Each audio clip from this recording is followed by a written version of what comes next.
Oke, halo selamat siang Bapak Ibu dan teman-teman sekalian. Terima kasih sekali lagi sudah hadir di sesi Product of Week hari ini, dan seperti yang sudah didapatkan informasinya oleh teman-teman dan Bapak Ibu sekalian, hari ini kita akan membahas salah satu produk dari Dow, yaitu Docil. Nah, nanti di sini kita akan mendapatkan informasi-informasi mengenai apa sih Docil itu dan apa sih yang bisa dimanfaatkan oleh teman-teman mengenai Docil ini. Dan terima kasih sekali lagi Bapak Ibu dan teman-teman sekalian sudah hadir di sesi Product of the Week Profit Series hari ini.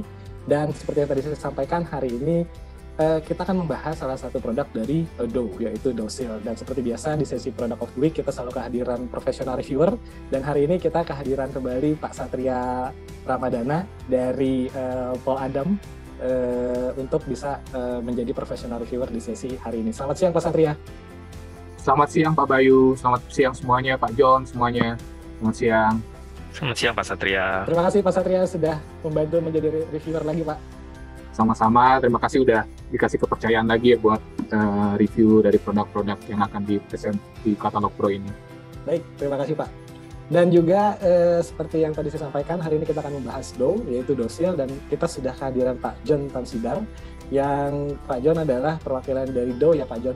Dan di sini Pak John akan memaparkan Docil itu apa sih dan apa sih yang bisa kita maksimalkan dari Docil ini. Nah, mungkin untuk mempersingkat waktu, Pak John silahkan memperkenalkan diri dan juga boleh langsung nanti masuk ke paparannya mengenai Docil, dan mungkin bisa disampaikan juga mengenai background dari Docilnya. Silakan Pak John.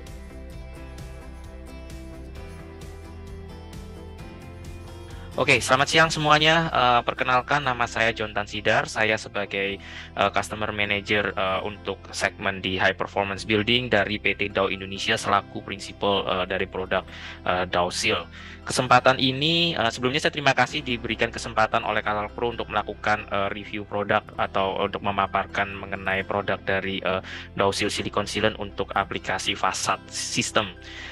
Kesempatan ini saya akan mencoba untuk memaparkan, memperkenalkan diri tepatnya siapa itu Dow, dan akan diikuti mengenai produk-produk yang ditawarkan dari Docil untuk aplikasi fasad sistem. Jadi sebelumnya mungkin Bapak Ibu sangat familiar untuk sealant ya, sangat familiar dengan merek Dow Corning. Dow Corning itu dulunya merupakan nama merek dari Docil. Jadi Dow Corning itu merupakan joint venture company antara Dow Chemical dengan Corning Glass di tahun 1943 sampai dengan 2016, di mana Dow Chemical ini membeli share Corning Glass 100%, sehingga Dow Corning saat ini sejak tahun 2016 masuk menjadi salah satu bisnis unit atau menjadi bagian dari Dow Chemical. Sebagai efek dari takeover atau dari merger atau akuisisi ini, maka kami harus menggunakan brand name baru. Jadi kita tidak boleh menggunakan Corning lagi, sehingga kita Corningnya udah nggak dipakai ya Pak ya? Ya, dipakai Pak. Jadi Corning Glass itu dia adalah produser Gorilla Glass ya, jadi dia sangat fokus di high end untuk elektronik, display di situ, dan dia fokus di situ, sehingga untuk chemicalnya dia sekarang diambil alih oleh Dow. Nah, karena kita tidak bisa membawa nama Corning, kita harus mengganti nama brand kita dari menjadi Docil. Ini sudah dilakukan semenjak tahun 2017 dengan sampai sekarang. Nah, efeknya apa? Mungkin ada beberapa produk yang dulu namanya, contohnya Dow Corning 983 Structural Glazing Sealant, karena adanya perubahan ini maka menjadi tipenya menjadi Docil 983 Structural Glazing Sealant, yang diganti hanya brand name depannya, tetapi tipe produk dan deskripsi produk tetap sama. Gitu. Cuman memang sih jujur aja sampai sekarang nama Dow Corning ini masih harum sekali nih Pak Bayu. Jadi banyak spek-spek RKS kalau saya ke project atau ke arsitek atau ke konsultan itu masih approve brandnya salah satunya Dow Corning. Itu meskipun tipe produknya juga yang di-spec-in Dow Corning 983, tapi tetap kualitasnya tetap sama, orangnya tetap sama, dan yang paling legalitas untuk masalah warranty yang dulunya dikeluarkan oleh Dow Corning tetap di carry on sampai sekarang. Oke. Nah, mudah-mudahan ini cukup ditangkap ya Pak ya. Jadi sekarang Dow Corningnya sudah berubah menjadi Docil ya Pak ya. Betul Pak. Dari Indonesia sih efektif sejak 1 Januari 2018 sih Pak. Oke. Gitu. Nah, mengenai Dow sendiri, Dow itu merupakan perusahaan chemical top 2 terbesar di dunia. kita eksis di 31 negara termasuk di Indonesia. Kita punya manufacturing facility di 104. Slide yang paling saya banggakan nih Pak, ini melihat ini slide ini, gambar ini tidak kita buat ini Pak, ini sebenarnya bisa diambil dari CTBUH, Council of Tall Building and Urban Habitat. Jadi suatu konsil yang mengurus tentang bangunan tinggi lah ceritanya. Ngomongnya udah bukan high rise lagi, tapi apa ya Pak Satria, bisa ultra high rise atau apa ya, yang di atas 400 meter ya. Nah, super high rise. Ya, super high rise lah. Nah, ini ada top 20 bangunan tertinggi di dunia yang sudah jadi saat ini, di mana kita memiliki, Dow sendiri memiliki market share di sekitar 70-80%. Kalau nggak salah 14 dari 20, 14 atau 15 dari 20 bangunan ini menggunakan produk silicon sealant dari Dow. Jadi ini menunjukkan apa? Kita memiliki produk yang bagus, yang proven, dan juga didampingi oleh technical service yang sangat capable untuk membantu proyek-proyek tersebut dan juga proyek-proyek Bapak Ibu sekalian. Nah, ngomong-ngomong di Indonesia gimana? Ini ada beberapa slide, 2 slide ini dan ke depan nih saya ambil beberapa proyek reference kita yang selesai dalam ya mungkin 2015-2014 sampai sekarang, yang cukup notable ya, yang memiliki sekitar tinggi hampir 200 meter ke atas. Kita memiliki project reference yang cukup komprehensif sih di Indonesia, baik itu di Jakarta maupun di beberapa kota besar di Indonesia. Jadi ini sebenarnya juga salah satu untuk menunjukkan kalau misalnya kita tuh komitmen untuk melayani dan memberikan deliver quality yang terbaik lah untuk finish produk dari project-project tersebut. Oke. Berarti di tahun-tahun ini itu maaf saya agak ingin menanggapi yang perubahan nama dari Corning dan jadi Seal Pak. Jadi berarti di tahun ini tuh udah menggunakan Dow Seal-nya ya Pak ya? Sudah Pak, sejak 1 Januari 2018 sudah menggunakan Dow Seal Pak. Oke, sip. Baik Pak, silakan dilanjutkan Pak. Ya, oke. Jadi itu sekilas mengenai company profile dari Dow dan Dow Seal. Sebelum saya masuk ke produk, saya mau menjabarkan pengertian dasar mengenai sealant. Apa sih sealant itu? Banyak orang awam bilang sealant itu lem kaca. Nggak salah juga sih. Lem sealant itu juga bisa dikatakan lem karena dia harus memiliki kerekatan. Tetapi selain kerekatan, dia harus memiliki fleksibilitas. Dalam arti dia harus memiliki kerekatan karena kan dia pengisi join ya, pengisi celah. Dia harus nempel ke material di kanan dan kirinya atau di belakangnya juga di suatu some extent. Selain itu dia juga harus fleksibel karena kita tahu pengisi celah itu nggak boleh sembarangan, karena material di kanan kirinya itu entah kaca, entah konkrit, entah apapun juga itu akan ekspansi dan kontraksi karena terkena oleh wind load, tekanan angin, atau dari hukum fisika material yang itu sendiri. Jadi selaku pengisi celah, lem dia juga harus bisa mengakomodasi. Dan satu hal yang paling penting, dua properti ini harus memiliki durabilitas dan dengan jangka waktu yang panjang. Kita nggak mau dong kita punya suatu bangunan 2 tahun, 3 tahun sealantnya sudah nggak perform atau sudah pada getas. Ujung-ujungnya apa? Bocor.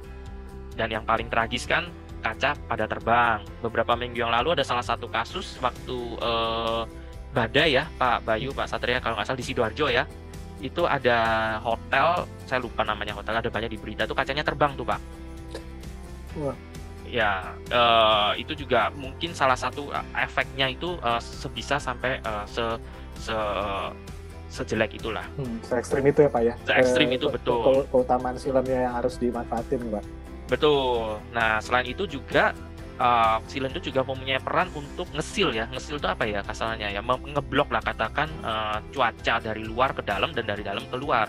Dari contohnya angin, air atau polusi, debu itu dari luar masuk ke dalam, dan juga untuk mendukung energy saving agar AC itu nggak keluar. Nah itu sebenarnya ada salah satu keunggulan dari sealant dibandingkan dengan mechanical fixing. Tapi itu nanti ngomongnya agak jauh tuh Pak, ada studinya juga tuh.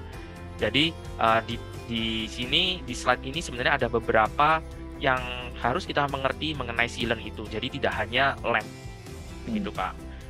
Nah, kalau kita mau beli sealant nih, biasanya kita ke toko bangunan, ke toko bangunan di pinggir jalan atau ke toko bangunan yang Mitra 10 atau depo bangunan atau apa, kita selalu tanya, saya mau beli sealant dong. Sealant apa Pak? Oh, yang asam atau yang netral. Oh, jangan yang asam dong, bau, yang netral. Nah, sebenarnya itu apa sih asam atau netral? Nah, asam atau netral itu adalah byproduct atau efek yang dikeluarkan dari sealant agar dia itu bisa proses kering atau cure system. Jadi dia tuh mengeluarkan sesuatu agar dia itu bisa cure atau bisa kering. Nah, kalau yang asam dia itu mengeluarkan acetic acid atau bau vinegar, cuka.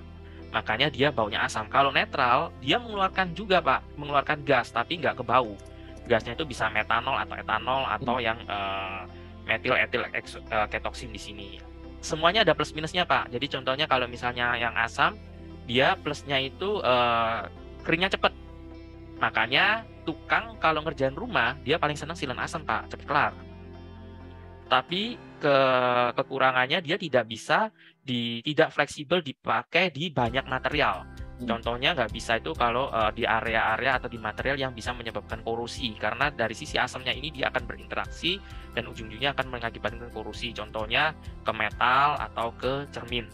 Kalau sealant yang netral itu dia jauh lebih fleksibel Pak, bisa dipakai di mana aja. Itu memang secara tingkat speed kecepatan curingnya atau kecepatan keringnya dia relatif lebih rendah daripada yang asam. Nah, di sini ada saya ambil potongan fasad Pak. Jadi teman-teman semua ini potongan fasad yang biasa full glass curtain wall. Nah, potongan fasad ini sendiri di sini kelihatannya simple ya, tetapi kita harus melihat ini sebagai sistem, fasad sistem. Di sini sebenarnya yang terlihat hanya ada beberapa elemen, cuman kaca, aluminium, sealant, ya kan? Tetapi kemudian kalau kita melihat, mungkin Pak Satria mungkin bisa nambahin ya, sebenarnya dari sini ini ada sesuatu elemen sistem yang cukup kompleks. Bukan hanya terlihat dari luarnya saja, dari eksternalnya, tetapi juga di belakangnya fasad ini sebenarnya ada beberapa item lain. Contohnya fire rated. Di suatu bangunan yang baik dia harus memiliki fasad yang mampu memiliki kemampuan menahan api. Banyak kejadian dan terakhir mungkin dalam waktu 2-3 tahun terakhir ini terutama di luar negeri ya, banyak kejadian kebakar di mana mulainya dari terkena dari fasadnya. Nah, sehingga diperlukan suatu sistem yang fasad yang baik yang dapat menahan atau mengurangi resiko dari kebakaran itu sendiri. Dan juga ada hal-hal lain seperti gasket, seperti aksesoris lain yang harus dipertimbangkan di suatu fasad sistem. Tetapi di sini saya akan coba mengulas dari sisi sistem, dari sisi sealantnya. Di sini kita lihat ada structural yang memegang kaca ini, dan dari sisi weather seal di mana dia yang sebagai pengisi celah antara kaca ke kaca atau kaca ke aluminium atau aluminium ke aluminium, ACP ke ACP. Selain itu juga ada untuk aplikasi kaca double glazing atau insulating glass unit, ada memakai sealant secondary seal di mana kita juga ada produknya. Nah, selain itu nanti di slide selanjutnya juga ada beberapa supporting product yang sebenarnya yang bisa dipakai untuk sistem itu sendiri. Nanti saya akan jabarkan beberapa produk kita. Jadi kita saat ini Dausil tidak hanya fokus di sealant saja, tetapi juga ada beberapa material sebagai aplikasi di fasad sistem. Pak John, ya silakan Pak. Ini ada satu pertanyaan menarik nih. Kalau melihat dari review yang yang ini ya. Kan di sini kan diberikan contoh kan memang ada beberapa material memang yang kadang-kadang ya kita lupa lah buat di capture di diskusi kita, yang rata-rata kan aluminium kaca. Sedangkan sealant ini memang salah satu yang sebetulnya itu merupakan salah satu komponen inti dari fasad itu sendiri. Apalagi untuk fasad-fasad yang sekarang nih, yang sekarang tren di sekarang ini, yang yaitu ya four-sided, di mana sudah tidak lagi menggunakan mechanical fixing, dia menggunakan structural glazing. Nah, ketika ada structural glazing ini kita selalu ada itu kombinasi dengan weather seal seperti halnya seperti ini nih ya. Kita lihatnya ada weather seal di antara gap di antara kaca dengan kaca. Ya, yang ini ya Pak. Betul. Nah, ini ada salah satu pertanyaan juga, di mana kalau misalkan kacanya menggunakan laminated glass. Nah, laminated glass itu kan kadang-kadang gini, banyak beberapa klien dari kita juga mereka sudah aware bahwa dengan kemajuan zaman, dengan peningkatan volume kendaraan, dengan Kesadaran akan safety, Pak.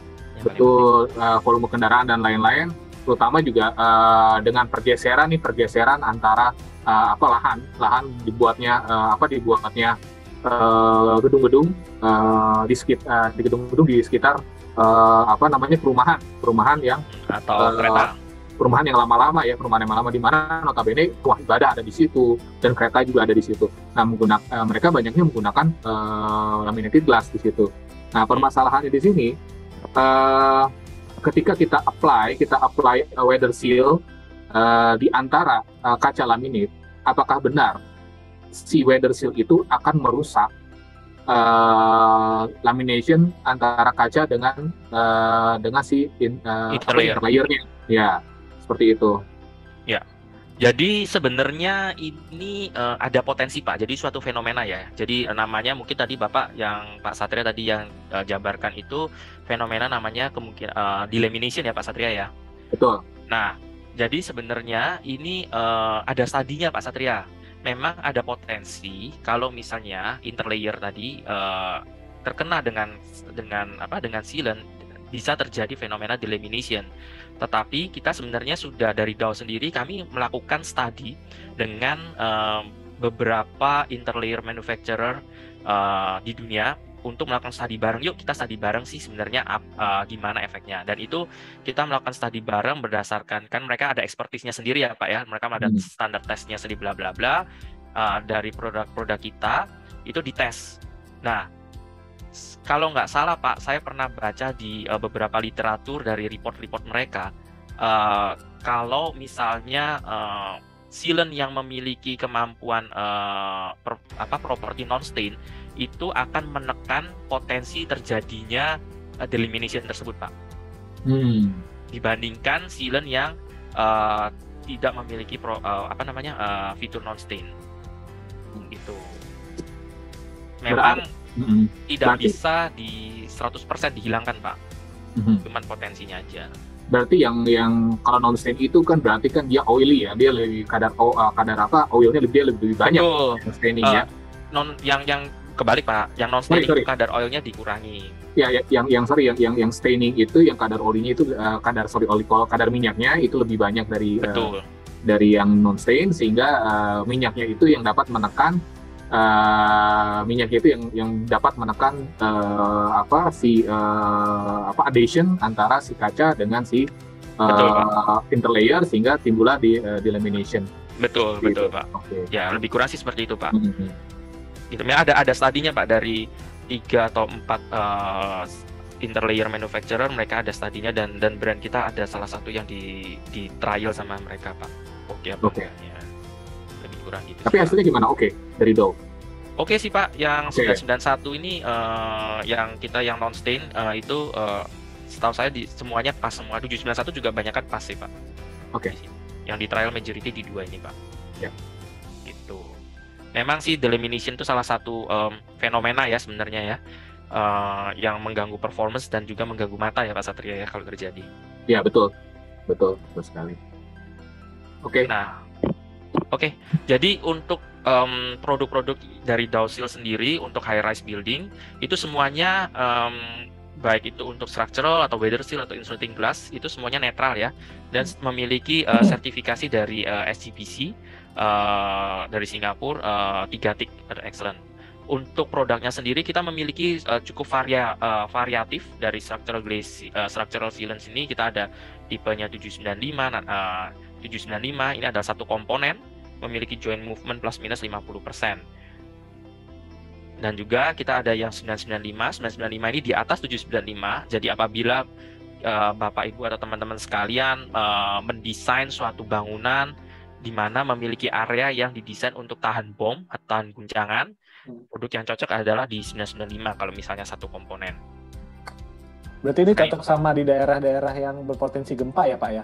Betul Pak, jadi 995 ini by default Pak itu sudah spek mati kalau misalnya kedubes Pak, kedutaan besar Pak.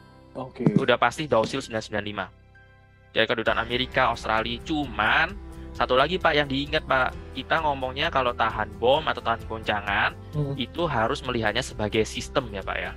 Oke. Sama aja bohong Pak kalau sealernya bagus tapi misalnya kacanya atau ininya. Betul. Jadi Sama itu semuanya ambiar juga tuh kalau kena bom. nah bener tuh Mas Satria, biar percuma. Kuat-kuatan tuh Pak. Iya, jadi semuanya memang Passat ini ya mirip-mirip dengan green building ya, kita harus melihatnya sebagai suatu sistem, bukan satu berdiri sendiri-sendiri. Gitu. Nah, 983 dia dua komponen, jadi ada part A sama part B. Ini aplikasinya untuk unitize, Pak. Jadi kalau satu komponen itu stick system, kalau misalnya ini unitize system. Jadi aplikasinya semuanya ada di workshop. Keluar workshop, panelnya sudah jadi, dibawa ke mana? Ke site. Nanti di site tinggal dalam tanda kutip dirangkai lah, dipasang seperti Lego. Ceplok-ceplok. Kita juga ada versi portable-nya nih, Pak. Jadi sebenarnya untuk refurbish atau repair dan membutuhkan waktu yang cepat, kita sebenarnya ada versi 983 dalam bentuk portable. Nah, ini structure glazing juga. Aplikasinya baranya seperti ini, ada dua komponen A sama B. Aplikasinya dengan tembakan seperti ini, dengan dipakai air compressor, nanti ditembak di lapangan. Ini dalam waktu di Indonesia, di Jakarta, beberapa kasus proyek-proyek saya memakai ini dalam waktu sekitar 12 jam udah selesai Pak, udah bisa 12 sampai 18 jam lah katakan, kurang dari satu hari sudah bisa ditutup. Jadi sebenarnya produk ini untuk mengeliminasi biaya-biaya dari nyewa steger atau nyewa gondola dan dan lain-lainnya. Jadi sebenarnya nge-cut cost di sisi itu dengan performance yang jauh lebih baik.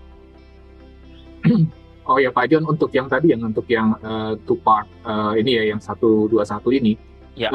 Proses mixingnya antara hardener dengan itunya itu dengan si sealernya itu dia otomatis kan? Otomatis. Ya, Pak. Jadi sebenarnya 121 ini ada itu kode Pak, karena dari produk ini perbandingan mix rasionya 1:1, 1:1.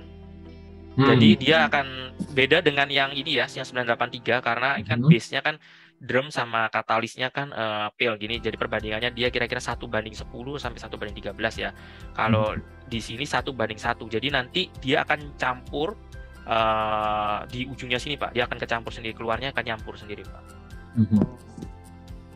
Gitu. Jadi dia kecepatan untuk curingnya instead of berhari-hari ini dalam hitungan jam.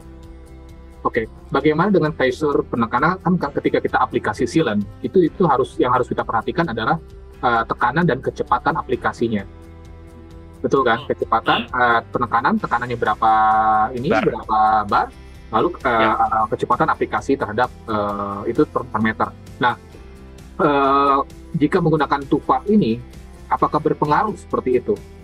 Dan apakah kecepatannya harus sama dengan yang two-part di factory atau berbeda dengan yang ini?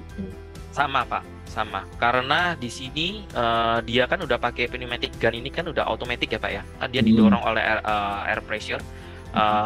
Kalau nggak salah sekitar 3-5 bar lah ya, minimum requirement-nya nggak terlalu besar, sehingga tekanannya dia stabil Pak. Oke. Nah, kalau misalnya kecepatan untuk ngilennya segala macam, sebenarnya itu balik lagi Pak, tergantung tangan orang sih sebenarnya. Karena apa yang ditakutkan adalah itu harus menghindari rongga-rongga yang ada di dalam. Nah, setuju Pak, setuju. Karena itu balik lagi ke workmanship ya Pak ya. Baik, itu juga salah satu masalah di aplikasi di lapangan. Karena kan apalagi kalau misalnya gunnya manual ya, awalnya wah semangat nih, ntar abis itu deket makan siang atau jam 2 jam 3 udah loyo. Ujung-ujungnya nanti di pertemuan-pertemuan di corner-corner itu udah males untuk meraihnya. Nah biasanya bocornya dari situ, bener nggak Satria ya? Betul. Pertemuan-pertemuan itu tuh biasanya itu. Okay. Nah, itu untuk portfolio dari structural sealant. Kita juga ada weather seal. Weather seal kita ada 3 tipe. Tipe yang paling standar itu yang 688 yang memiliki movement plus minus 25%. Di atasnya ini ada 791 yang memiliki movement 50 plus minus 50%. Dan yang paling atas Docil 991 memiliki movement plus minus 50%. Selain itu dia juga memiliki sertifikasi atau memiliki fitur non-stain atau non-bleed. Nah, maksudnya non-stain itu apa sih? Nah, ini banyak nih ya Pak Satria ya, teman-teman arsitek. Saya rasa dalam 5 tahun terakhir ini banyak banget yang kepingin tahu atau penasaran atau nyepekin apa sih non-stain. Nah, non-stain atau non-bleed ini adalah suatu fenomena yang terjadi terhadap di antara kaca atau aluminium atau batu alam. Nah, ini apa sih staining atau streaking atau bleeding ini adalah sebenarnya kalau orang Jawa ngomong itu ngiler sih Pak, ngumbel. Nah, ini fenomena ini terjadi kenapa? Karena tadi Pak Satria menyentuh di awal yang ngomong tentang oil ya, silicon oil atau oil di atas sealant ini. Nah, sebenarnya betul salah satunya itu akibatnya itu dari kandungan oil daripada sealant. Jadi semua material yang bisa elastis itu ada namanya kandungan plasticizer. Entah itu sealant, gasket, EPDM, semuanya yang bisa elastis itu ada kandungan plasticizer. Nah, plasticizer ini Pak yang sebenarnya bereaksi dengan debu kena hujan ke wipe akhirnya keluar dari joint tersebut. Untuk material-material produk sealant yang dia bilang non-stain itu kandungan plasticizernya dikurangin. Nah, contohnya ini ada beberapa contoh staining. Staining itu adalah kata-katanya dipakai apabila fenomena itu terjadi pada permukaan material yang berpori, contohnya seperti konkrit atau batu alam. Nah, ini kalau misalnya terjadi, fenomena tersebut terjadi, jadinya stain atau nempel, tidak masuk ke pori-porinya, itu nggak bisa dihilangkan. Kalau streaking itu biasanya terjadi pada material yang non-pori, jadi dia sebenarnya bisa dihapus, tapi tergantung sih Pak. Kalau misalnya terjadi sekarang, dihapusnya 3 tahun lagi ya effort ya, jadi gawe juga Pak. Begitu kira-kira. Nah, untuk saya jadi ada pertanyaan Pak mengenai yang sealant yang istilahnya healer ini. Faktor cuaca itu juga termasuk nggak sih Pak? Karena mengingat tadi kan ada kandungan minyaknya, terus juga ini kan sealant itu memang diperuntukkan untuk joining ya Pak, untuk perekat juga gitu, yang diharapkan juga bisa lebih fleksibel. Nah, biasanya yang kayak gitu, misalnya mungkin kalau misalnya suhu dari area situ sangat panas gitu ya, itu apakah mempengaruhi, apa memang ini tuh terjadi karena memang aplikasinya kurang pas gitu Pak? Enggak juga sih Pak, sebenarnya elemennya itu banyak Pak. Yang pertama itu Bapak tadi udah bilang suhu, lebih tepatnya itu bukan suhu temperatur sih Pak, lebih tepatnya itu areanya itu apakah karena kan ini kan debu ya Pak ya. Nah, tentunya kalau di Jakarta pasti potensinya lebih besar, debunya lebih banyak dibandingkan katakan di Tokyo Pak. Ya, karena mereka bersih sekali. Nah, itu salah satu faktor Pak. Kedua adalah dari sisi building maintenance itu sendiri Pak. Kalau dia nggak regular maintain, dia sedikit terjadi, contohnya di ACP atau di aluminium gitu terjadi nggak dibersihkan, dia akan semakin memburuk Pak, dan lama-lama akan makin ini. Dan ketiga sebenarnya bisa juga diakalin dari sisi desain Pak, jadi pendekatannya itu bisa pasif desain juga sebenarnya. Gitu. Jadi sebenarnya ada beberapa elemen. Nah, patut sebenarnya hal-hal seperti ini tuh ya harus diperhatikan juga ya. Mungkin dari banyak owner atau banyak developer bilang, saya sudah pakai non-stain ini, saya nggak mau terjadi, belum tentu juga Pak. Kalau misalnya sama aja bohong kan, saya pakai ini tapi gedung saya nggak pernah saya bersihin. Ya jadi agak sedikit dilema juga sebenarnya Pak. Berarti balik lagi ke perawatan juga ya Pak ya? Betul, jadi harus disupport dengan itu Pak, dari perawatan maintenance juga Pak, dari mungkin juga diakalin untuk dari sisi pasif desainnya juga bisa Pak. Oke. Terima kasih Pak John. Sama-sama. Sebagai tambahan juga, mungkin saya masih masukkan juga, sebetulnya faktor dari weather itu, cuaca pun sebetulnya ada sedikit pengaruhnya ya, ada sedikit pengaruhnya terhadap stain. Terutama ketika si sealant itu setelah diaplikasikan dia mengeluarkan kandungan minyak tersebut. Nah, kita lihat jika kasus-kasus yang building itu dia staining atau sticking, dia yang memperparah keadaan itu adalah si oilnya itu dia banyak keluar dan keluar sampai ke permukaan di situ. Nah, terutama kembali yang tadi Pak John bilang juga betul, masalah di Jakarta adalah polusi dan debu di situ. Nah, polusi itu dia mengandung karbon yang cukup tinggi, sehingga ketika dia staining, dia keluar, maka karbonnya itu yang bereaksi dengan si oil pada sealant tersebut, sehingga kenapa akhirnya menghitam, kelihatan dia menghitam. Ketika oilnya itu keluar, memang dia ada seperti apa ya, seperti mungkin tidak transparan dia keluarnya, tapi ketika bersentuhan langsung dengan karbon, debu dan lain-lain, sehingga akan memperparah sehingga jadi hitam seperti itu. Nah, makanya sih kalau yang saya pikirkan ya, yang saya bukan pikirkan ya, yang saya advise ya, lebih baik untuk gedung-gedung ya itu harus menggunakan yang non staining supaya lebih aman ya, seperti itu. Iya. Ya, nanti kebilas hujan juga ya Pak ya. Betul. Ya. Tapi bukan berarti tinggal nggak pakai dirubah menjadi dry system, bukan berarti masalahnya hilang ya Pak ya. Ada juga tidak hilang juga. Itu tergantung nanti dari sistemnya. Sistemnya seperti apa. Di belakangnya tuh dry system tuh mungkin ada gasket atau ada apa. Nah, nanti masalahnya dari situ. Nah, ketika pemilihan gasket kembali kan, apakah gasket itu resisten terhadap UV atau tidak. Nah, itu yang harus diinginkan. Ya, makanya dari tadi kan Pak Bayu kan saya dari di depan kan saya banyak fokus ke fasad sistem karena di sini kita hanya fokus 1-2 barang aja, tapi kita harus memikirnya secara satu sistemnya ya Pak ya. Betul ya, Pak, banyak yang harus dikonsider lah. Gitu, ya mudah-mudahan nanti Do juga bikin cladding ya, atau buat fasadnya ya Pak. Amin Pak, biar semakin portfolionya semakin banyak ya. Tapi ntar saya banyak dimusuhin Pak. Semuanya diambil. Oke, silakan Pak. Oke, baik. Jadi yang terakhir dari produk portfolio kita ada Dowsil 982 ini untuk insulating glass sealant, dia sebagai secondary seal-nya. Prinsipnya sama, dia ada 2 komponen, port A sama port B, tapi di Indonesia kebanyakan modelnya bukan seperti ini, tapi dia lebih karena glass processor di Indonesia sekarang kebanyakan sudah memiliki automated robotic system. Jadi dia pompanya sudah terintegrasi dengan proses insulating glass-nya. Itu produk-produk yang cukup common sih Pak sebenarnya Pak Bayu dari Dow. Mungkin dari era Dow Corning semuanya udah pada tahu lah, mungkin Pak Satria mah udah ngelentek lah, kesalnya udah apal banget kalau weather seal, structural segala macam. Nah, mulai dari slide ini sebenarnya saya ingin memperkenalkan beberapa produk-produk Dow Seal juga yang silikon base juga, yang relatif baru Pak di market. Cuman ya nggak baru-baru amat sih, karena kita sudah memiliki beberapa project reference aplikasi juga. Mungkin tapi di antara teman-teman sekalian mungkin cukup something new juga. Nah, yang pertama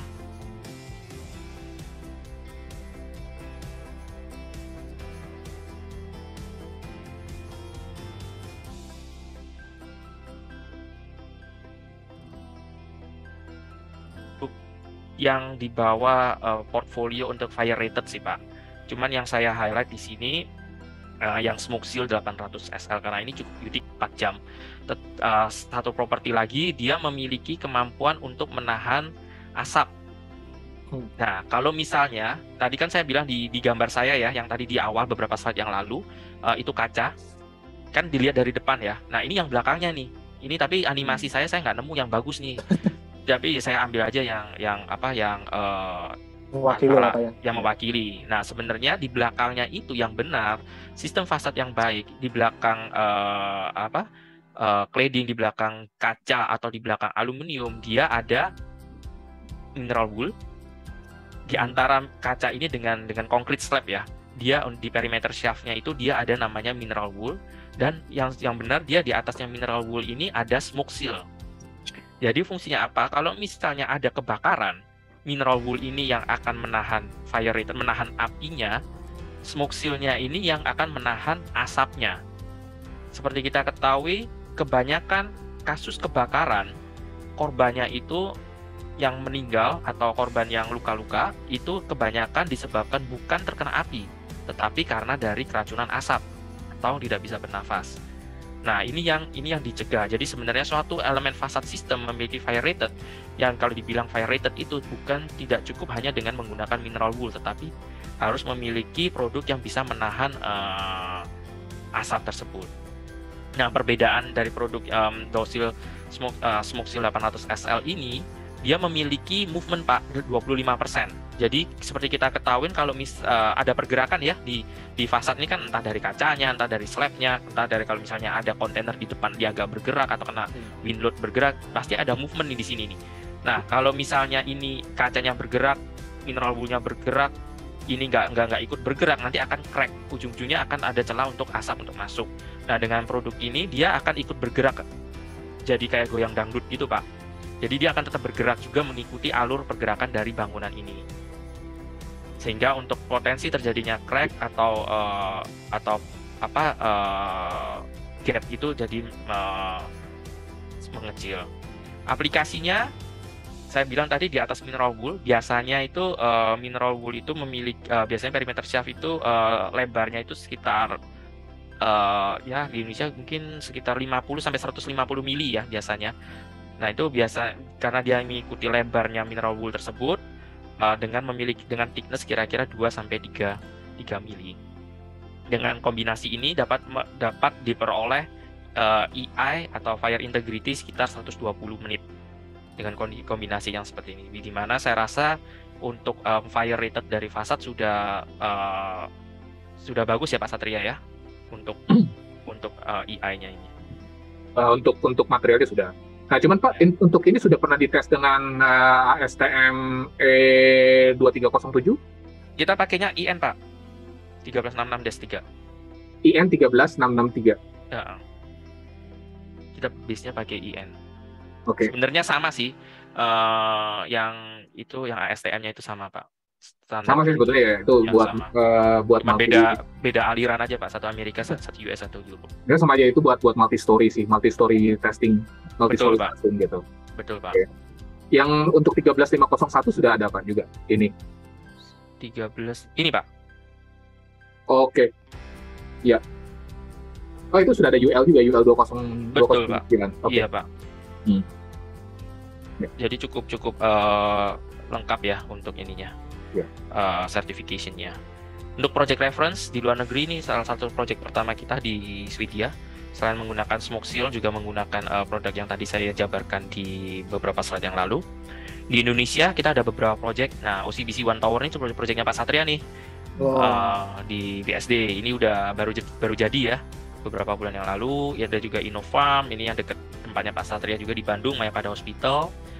SQ2, B-Exchange 2 juga yang baru tuh kalau nggak salah Rumah Sakit Ubaya kalau nggak salah ada beberapa project yang baru kita dapat.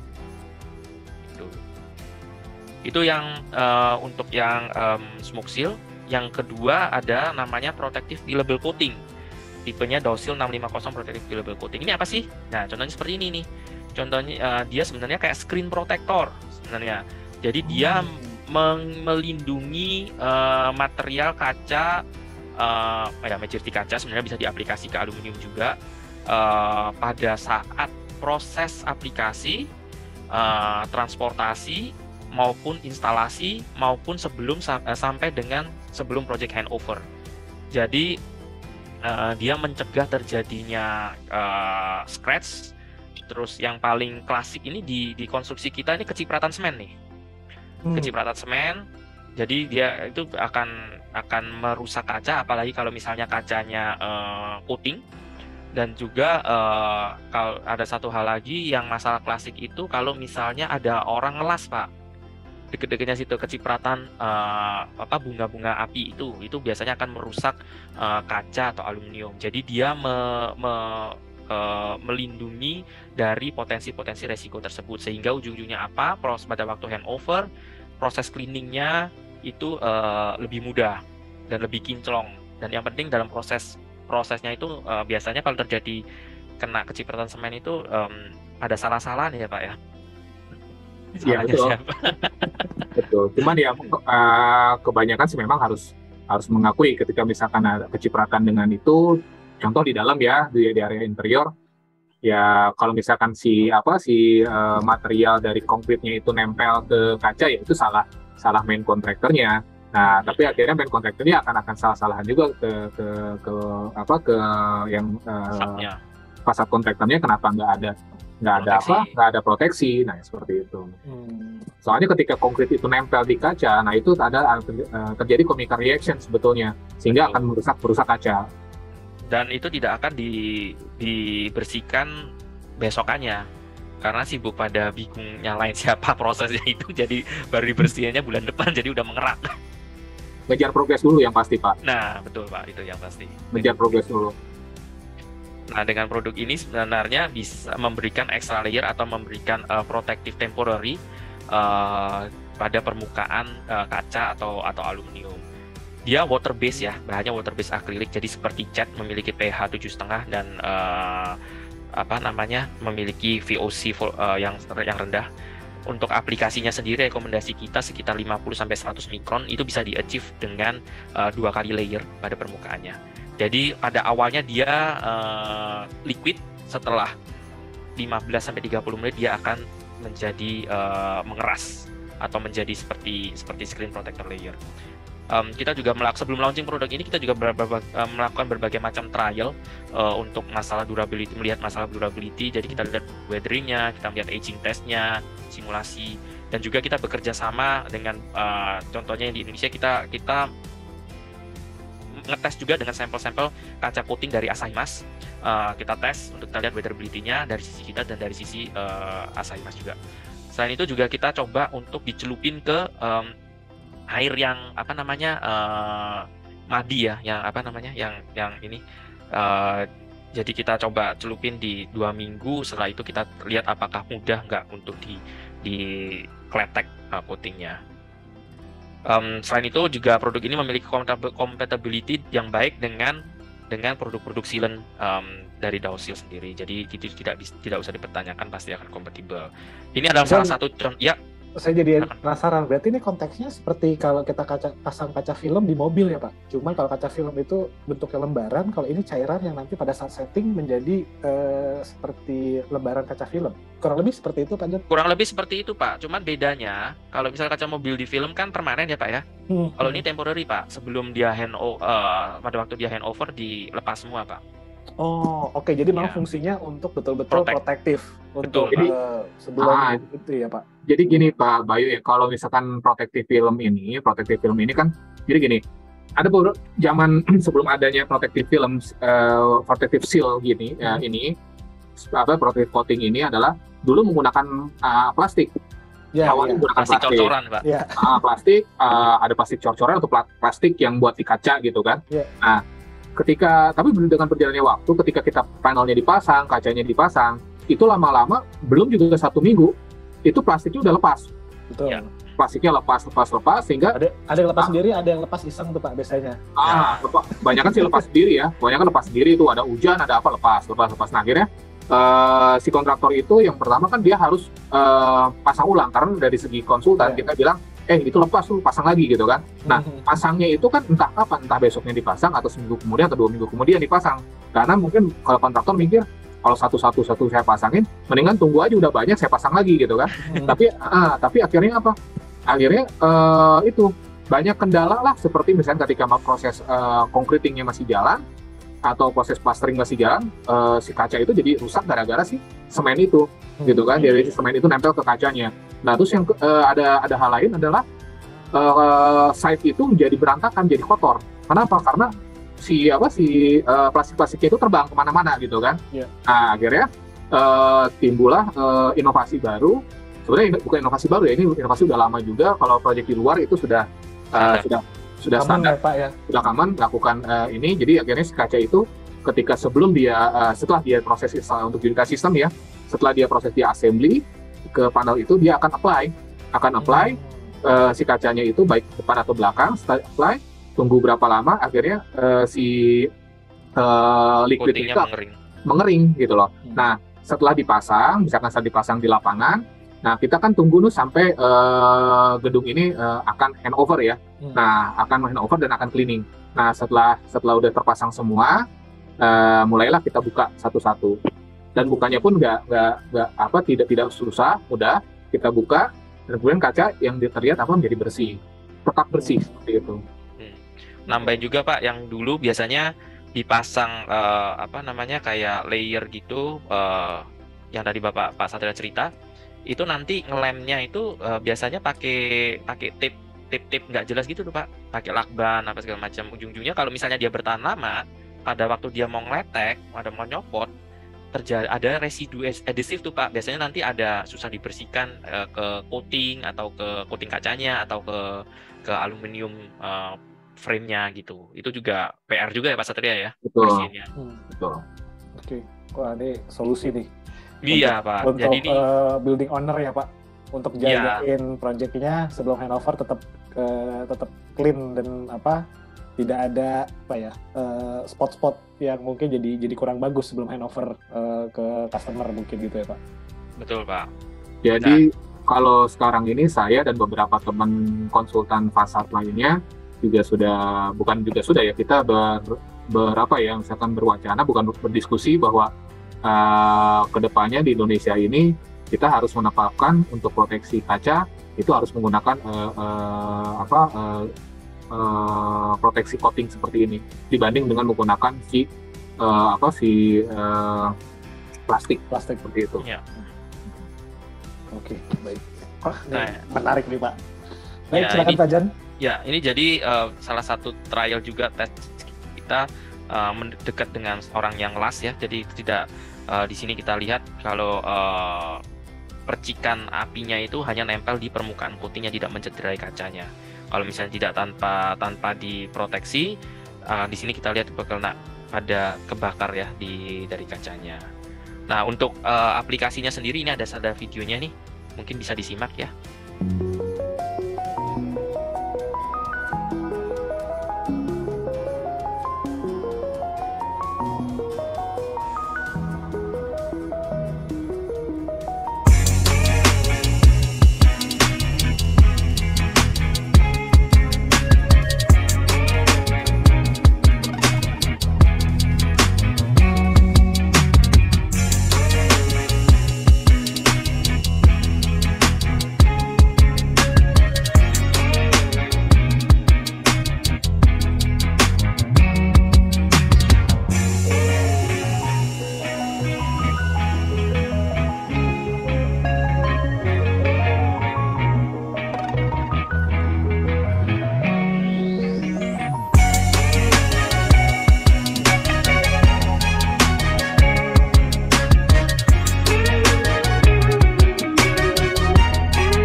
Jadi aplikasinya sangat gampang, seperti orang ngechat sebenarnya ya. Beberapa project reference kita, salah satu yang cukup besar ada di Simatupang, Arumaya. OCBC juga pakai ini, yang lagi progress ada di South Quarter, dan beberapa project lainnya, South Quarter 2. Ini aplikasi waktu di Arumaya. Jadi dia aplikasinya stick system, jadi dia di chatnya pada aplikasinya pada saat di desain sebelum dibawa naik ke atas, dipasang di frame. Nah, produk inovasi yang terakhir ada namanya Dausil Membran. Dausil Membran ini sebenarnya seperti membran, dia modelnya seperti ada dua komponen. Yang pertama membrannya itu sendiri roll-rollan seperti ini, dan juga adhesifnya. Adhesifnya itu ada namanya Dausil Adhesive 300 atau 787P. Salah satu dari ini. Dia merupakan EPDM, tetapi memiliki mechanical properties dan fleksibel. Jadi kalau misalnya Bapak Ibu pegang sampelnya atau barangnya, dia cukup bisa elastis ya, fleksibel, jadi dia bisa bergerak, bisa movement mengikuti pergerakan dari bangunan, baik terhadap exposure terhadap UV atau perbedaan temperatur maupun dengan polusi atau kelembapan. Instalasinya sangat mudah. Produknya sendiri ada dua macam, membran dual dan membran outside. Cuman di negara tropis seperti Indonesia, kita lebih rekomendasikan membran dual. Dia memiliki ketebalan variatif 0,6 mili, 1,0 sampai 1,2. Panjangnya per roll itu sekitar 25 meter, dengan lebar yang variatif. Cuman di yang ready stock atau dijual di Indonesia yang memiliki lebarnya di 1400 atau 1,4 meter. Nanti biasanya bisa di-adjust atau bisa digunting, dipotong lah ya, berdasarkan dengan kebutuhan dari project masing-masing. Salah satu contoh aplikasinya di Linden, di Naval Park. Ini project yang rumah Pak Bayu, Pak Satria, yang sangat mahal sekali. Dia waktu itu ada masalah kebocoran di antara pertemuan slab dengan kanopi,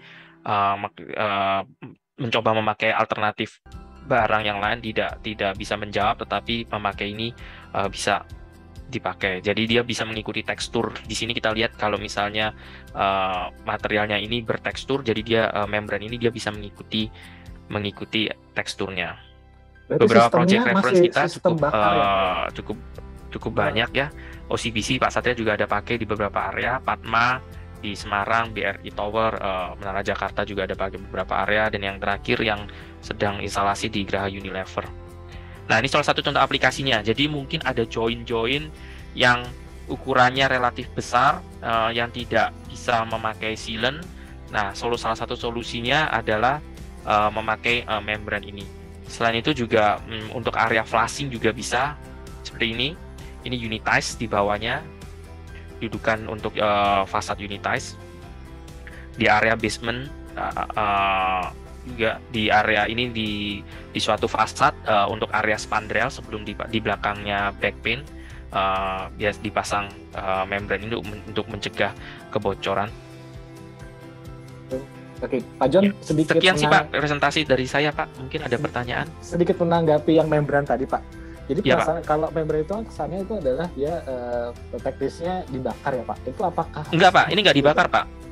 Oh, oke. Jadi memang langsung ada apa ya istilahnya, diaplikasikan terus mengikuti alur dari substratnya aja gitu Pak ya? Betul Pak. Jadi dia seperti install karpet Pak. Jadi bentuknya seperti ini Pak. Ini kalau misalnya Pak ini kan seperti kain ya Pak ya. Nanti di belakangnya dikasih adhesive sealantnya itu, tinggal dipakai KP atau pakai ini bisa dirapikan gitu Pak. Dia akan mengikuti alur teksturnya. Oke. Jadi biasanya kayak gini Pak Bayu ya. Kalau biasanya karena ini sebetulnya yang membran ini udah beberapa kali kita pakai juga.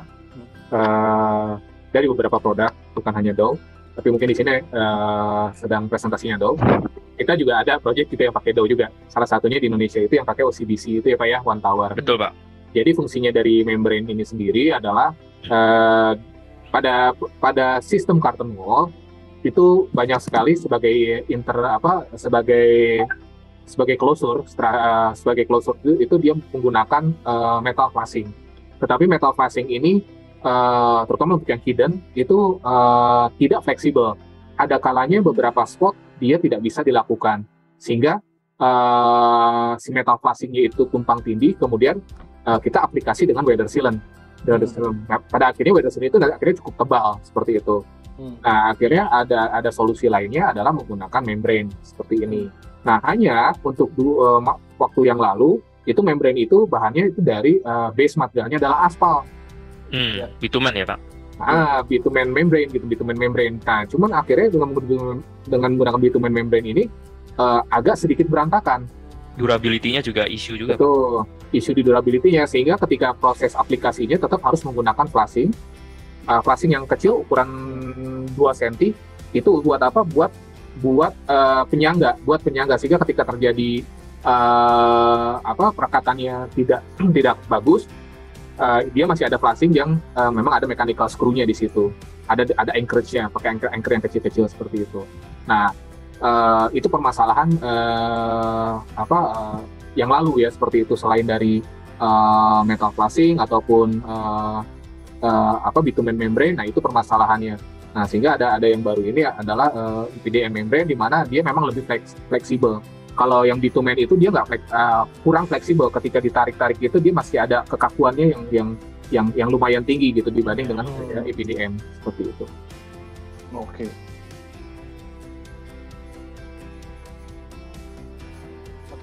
Saya bacakan pertanyaan pertama di sini. ini ada pertanyaan dari Pak Ediswan dari Ciputra Group gitu.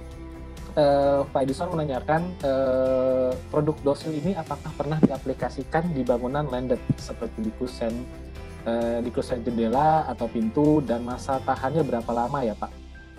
Dan ada garansi kalau ada kerusakan seperti bocor di area pemasangan silen, apakah perlu? Oke. Baik, mungkin 2 itu dulu Pak. Gitu, ini sebenarnya ada 3 pertanyaan gitu. Jadi yang pertama adalah apakah dosil ini pernah diaplikasikan di landed house dan diaplikasikan di kusen jendela atau pintu, dan masa tahannya berapa lama Pak? Oke, jadi kalau pertanyaan pertama ya Pak ya, pernah diaplikasikan di bangunan landed, pernah dan banyak.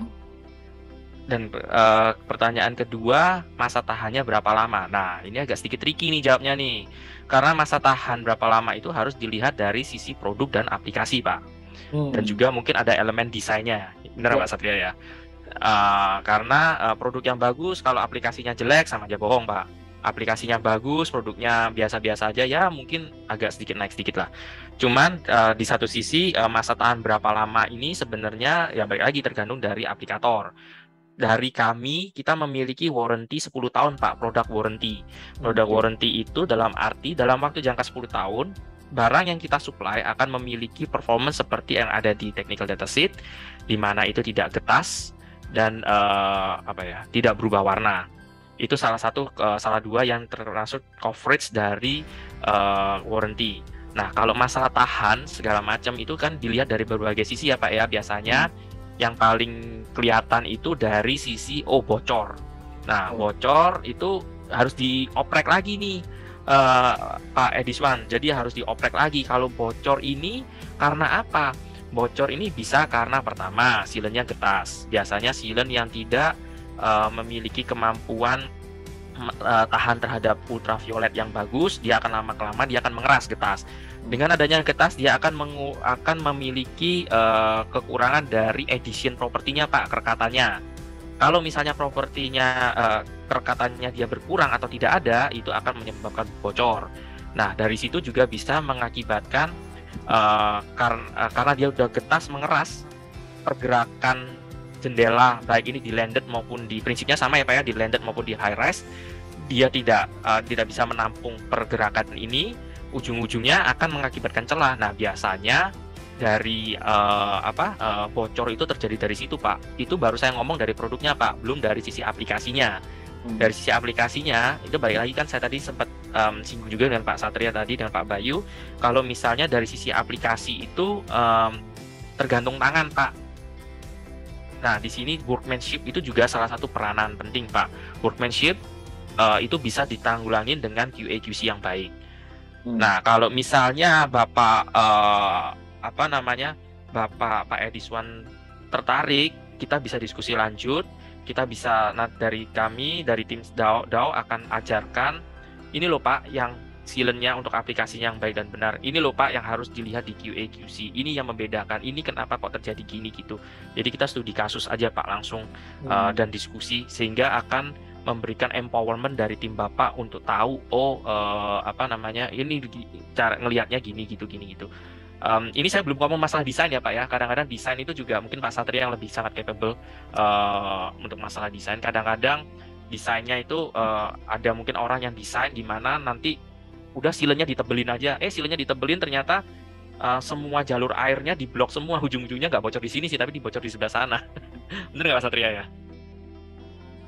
Oke, berarti itu pertanyaan pertama dan kedua ini langsung terjawab nih, masalah garansi. Jadi garansi juga ada garansi 10 tahun ya Pak? 10 tahun Pak, produk warranty 10 tahun.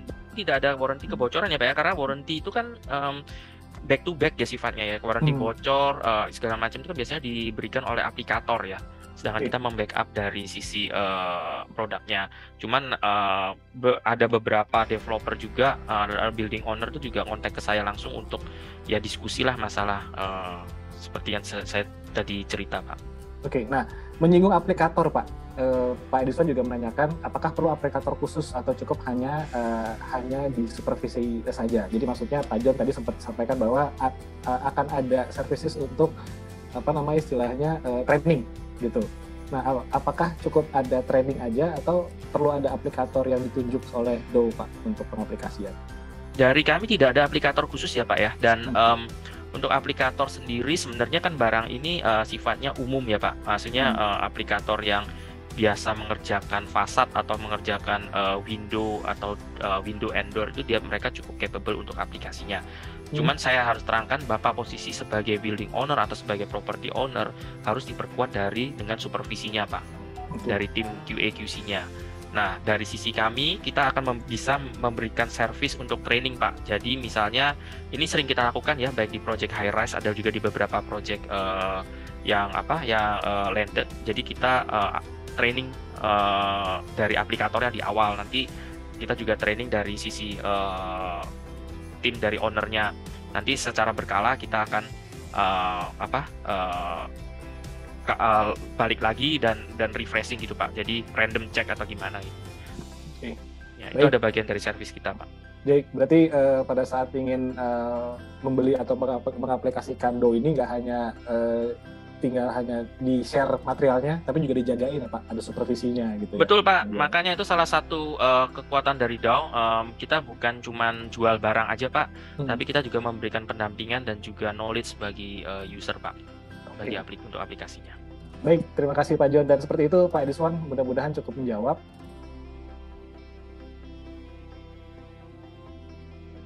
Jadi halaman pertama yang kita akan temukan adalah halaman Brand News namanya di Katalog Pro. Jadi ini adalah halaman seperti newsfeed kalau kita ada di Facebook atau di LinkedIn gitu ya. Jadi di sini berisi mengenai informasi-informasi terupdate dari teman-teman konsultan, teman-teman vendor produk gitu ya, atau supplier, dan juga update tentang program-program Katalog Pro. Nah, seperti yang sudah mungkin teman-teman sudah ketahui bahwa fungsi utama dari Katalog Pro di sini kita ingin mempermudah teman-teman untuk bisa mendapatkan data teknis tentang produk-produk material building. Nah, di sini sudah ada 3 pekerjaan konstruksi, ada arsitek interior, sipil, dan MEP. Nah, di sini kita bisa mencari informasi data teknis tentang produk yang kita butuhkan. Contoh misalnya kita masuk ke kategori sipil dan struktural, dan kita masuk ke subkategorinya sealant. Nah, pada saat kita klik sealant, ini sudah ada berbagai macam varian brand-brand sealant yang bisa kita ketahui informasi teknis tentang produknya. Nah, contoh kita ingin tahu lebih detail tentang dosil. Kita tinggal klik dosil di sini, dan di sini akan tercantum berbagai macam informasi mengenai dosil, kantornya di mana, terus juga ada showroomnya atau tidak. Yang terpenting adalah PIC-nya. Nah, di setiap halaman brand di Katalog Pro, kita mengencourage teman-teman supplier produk itu untuk bisa mencantumkan support atau PIC dari brand tersebut. Nah, jadi nggak perlu harus telepon kantor lagi. Jadi di sini sudah ada Pak John Tansidar sebagai PIC dari Do. Jadi tinggal diklik, dan di sini kita akan bisa melihat sampai dengan nomor handphone dari Pak John-nya. Nah, di sini nanti kalau teman-teman pengen direct langsung tanya tentang Do ke Pak John, bisa langsung ke nomor handphonenya ya Pak John ya. Seperti itu.